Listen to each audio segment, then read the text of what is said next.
Dears, welcome back to Arcanex. So Christmas exam ആണ് ഇപ്പൊ ഏറ്റവും വലിയ ചോദ്യചിഹ്നമായിട്ട് അതെ, ക്രിസ്മസ് എക്സാമിന്റെ ഡേറ്റ് ഏകദേശം നമുക്ക് അറിഞ്ഞു തുടങ്ങിയിട്ടുണ്ട് അല്ലേ? അപ്പൊ ഇപ്പൊ നിലവിൽ വന്നിരിക്കുന്നത് ഡിസംബർ 15-ന് 15-ന് എക്സാമുകൾ ആരംഭിച്ച് 23-ന് എക്സാമുകൾ കംപ്ലീറ്റ് ചെയ്ത് സ്കൂൾ അടയ്ക്കും എന്നാണ്. അതേപോലെ ജനുവരി 5-ന് സ്കൂൾ റീഓപ്പൺ ചെയ്യുന്നുള്ള രീതിയിലാണ്. കൺഫർമേഷൻസ് ഒന്നും വന്നിട്ടില്ല. മക്കളെ, കുറെ കാര്യങ്ങൾ നിങ്ങൾക്ക് എക്സാമിനെ കുറിച്ച് ഞങ്ങൾക്ക് പറഞ്ഞു. പൊന്നുമക്കളെ, എക്സാം നല്ല ടൈറ്റ് ആയിരിക്കും. കാരണം ഡേറ്റ് വളരെ കുറവാണ്. വളരെ കുറഞ്ഞ ദിവസങ്ങൾ മാത്രമേ എക്സാം നടക്കാനുള്ളൂ. ശരിക്കും പറഞ്ഞാൽ ഇത്രയും ഡേറ്റിനുള്ളിലാണ് എക്സാം നടക്കുന്നതെങ്കിൽ ഒരു ദിവസം തന്നെ ഒന്നിലധികം എക്സാംസ് വരാനുള്ള സാധ്യത ഭയങ്കര കൂടുതലാണ്. അതുകൊണ്ട് വളരെ പ്രോപ്പർ ആയിട്ട് നിങ്ങൾ പഠിച്ചു തുടങ്ങുക. പക്ഷെ ആർട്ടി ഹയർ സെക്കൻഡറി വിഭാഗത്തിന് 1-2 പരീക്ഷ സ്കൂൾ തുറന്നതിന് ശേഷം ആകാൻ സാധ്യത മാത്രമേ ഉള്ളൂ. അതിൽ മിക്കവാറും നിങ്ങൾ എക്സ്പെക്ട് ചെയ്യേണ്ടത് ഒരു ദിവസം 2 എക്സാം നിങ്ങൾ എക്സ്പെക്ട് ചെയ്തേ പറ്റൂ. അത് ഇപ്പോഴേ പറഞ്ഞിട്ടാണ് ഒരു ദിവസം 2 എക്സാം മക്കൾ എക്സ്പെക്ട് ചെയ്യണം അല്ലേ? മക്കളെ, നമ്മളുടെ മുന്നിൽ വളരെ കുറച്ച് ദിവസങ്ങളേ ഉള്ളൂ. അപ്പൊ എക്സാമിന്റെ ഡേറ്റോ കാര്യങ്ങളോ ഒന്നും അല്ല ഈ ഒരു വീഡിയോയിൽ നമ്മൾ പറയാൻ ഉദ്ദേശിക്കുന്നത്. എങ്ങനെ പ്രോപ്പർ ആയിട്ട് ഈ ദിവസങ്ങളിൽ നിങ്ങൾക്ക് പഠിക്കാം അല്ലെ? അത് എങ്ങനെ ഈ ദിവസങ്ങൾ ഉപയോഗിച്ച് നമുക്ക് ഫുൾ മാർക്കിലേക്ക് എത്താം എന്നുള്ള വ്യക്തമായ ഒരു പ്ലാൻ ആണ് നമ്മൾ തരുന്നത് അല്ലേ? അപ്പോ 2, 3, 4 ആഴ്ചകളാണ് നമ്മുടെ ഫ്രണ്ടിലുള്ളത്. അപ്പൊ ആദ്യം നിങ്ങൾ ഇതേപോലെ ഒരു വീക്ക്ലി ടൈം ടേബിൾ ഷെഡ്യൂൾ ചെയ്യുക. ഒരാഴ്ചത്തെ time table Monday to Sunday ഓരോ ദിവസവും. നിങ്ങൾ ഇപ്പൊ 6 മണിക്ക് സ്കൂൾ വിട്ട് വരികയാണ്, 5:30 വരികയാണ്, 6:30 ആകുമ്പോഴത്തേക്ക് ഫ്രഷ് ആയി റെഡിയായി ഫുഡൊക്കെ കഴിച്ച് സ്നാക്സ് ഒക്കെ കഴിച്ച് ചായ ഒക്കെ കുടിച്ച് റെഡി ആയിട്ടിരിക്കും. 8:30 ശേഷം ഏറ്റവും കൂടുതൽ ലെങ്തി ആയിട്ട് പഠിക്കാനുള്ള ഒരു സബ്ജക്ട് നമ്മൾ വെറുതെ അസൈൻ ചെയ്തതാണ്. 6:30 to 7 PM ഒരു സബ്ജക്ട് എടുക്കുക. 7 to 7:30 അടുത്ത സബ്ജക്ട്, 7:30 to 8 PM അടുത്ത സബ്ജക്ട്, 8 to 8:30 ലാസ്റ്റ് സബ്ജക്ട്. കാരണം ഒറ്റ സബ്ജക്ട് പോയാൽ ചിലപ്പോൾ ബോർ അടിക്കാൻ. അപ്പൊ ഈ സബ്ജക്റ്റുകളൊക്കെ എടുത്താൽ പോലും നമ്മൾ ടൈമിൽ ചെറിയ വ്യത്യാസം വന്ന് ചിലപ്പോൾ 9:30 ഒക്കെ ആവാൻ ചാൻസ്.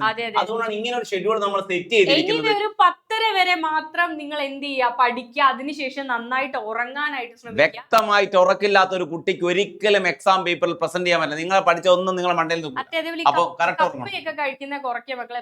പെട്ടെന്ന് നമുക്ക് ഉറക്കം വരാൻ സാധ്യതയുണ്ട്. ബിരിയാണിയും കപ്പയും ചിക്കനൊക്കെ അടിച്ച് എന്ത് ചെയ്യാ, ഷവായി ചിക്കൻ കിടക്കുന്ന പോലെ കടന്ന് ഉറങ്ങരുത്. പഠിക്കുക, ഓരോ ദിവസവും കറക്റ്റ് ഉപയോഗിക്കല്ലേ മക്കളെ. അപ്പൊ ആദ്യം നിങ്ങൾ ഇങ്ങനെ ഒരു വീക്ക്ലി ടൈം ടേബിൾ സെറ്റ് ചെയ്യുക. അതിനുശേഷം ഡെയിലി ടാസ്കുകൾ അസൈൻ ചെയ്യുക. ഇപ്പൊ മൺഡേ ആണെങ്കിൽ ഇന്ന് ഞാൻ ഇത്ര ചാപ്റ്റേഴ്സ് കംപ്ലീറ്റ് ചെയ്യും. കെമിസ്ട്രി ആണെങ്കിൽ കെമിസ്ട്രിയുടെ ആദ്യത്തെ 2 ചാപ്റ്റർ ഞാൻ കംപ്ലീറ്റ് ചെയ്തിരിക്കും. അത് നിങ്ങൾ ടാസ്ക് ആയിട്ട് എഴുതി വെക്കണം.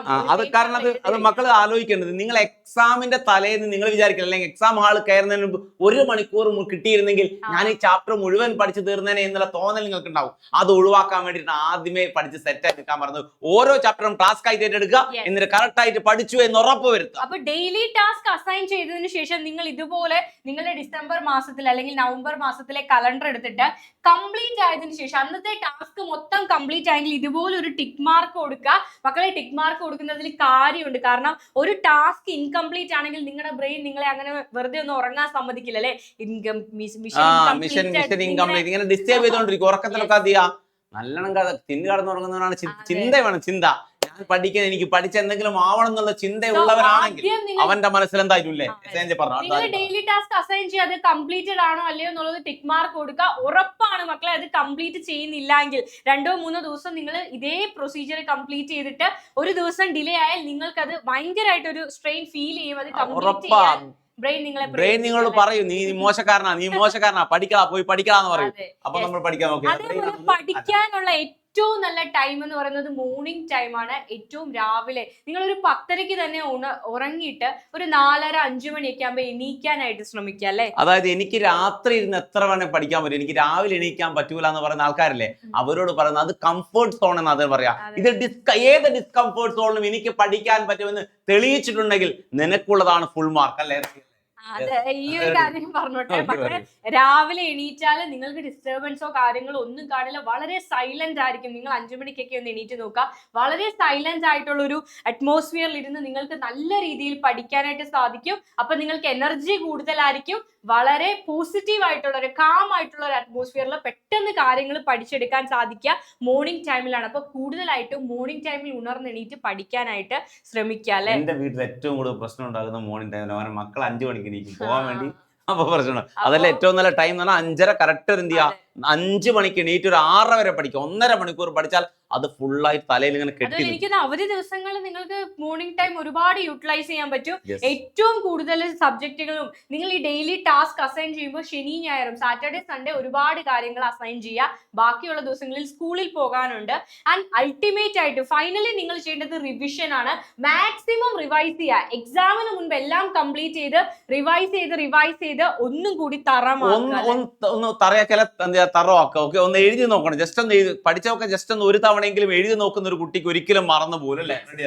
അപ്പോൾ വളരെ നന്നായിട്ട് ഇതേപോലെ ഒരു ടൈം ടേബിൾ സെറ്റ് ചെയ്ത് ഒരാഴ്ചത്തെ ടൈം ടേബിൾ സെറ്റ് ചെയ്യുക. ഡെയിലി ടാസ്കുകൾ അസൈൻ ചെയ്യുക. അത് കംപ്ലീറ്റഡ് ആണോ അല്ലയോ എന്നുള്ളത് ടിക്ക് ഇടുക. ദെൻ പഠിച്ച കാര്യങ്ങൾ വീണ്ടും റിവൈസ് ചെയ്യുക. മാക്സിമം മോർണിംഗ് ടൈമിൽ എണീറ്റ് പഠിക്കുക അല്ലെ? നിങ്ങളെ കൊണ്ട് പറ്റും, നിങ്ങളെ കൊണ്ടേ പറ്റുള്ളൂ. റെഡി അല്ലേ? All the very best. By.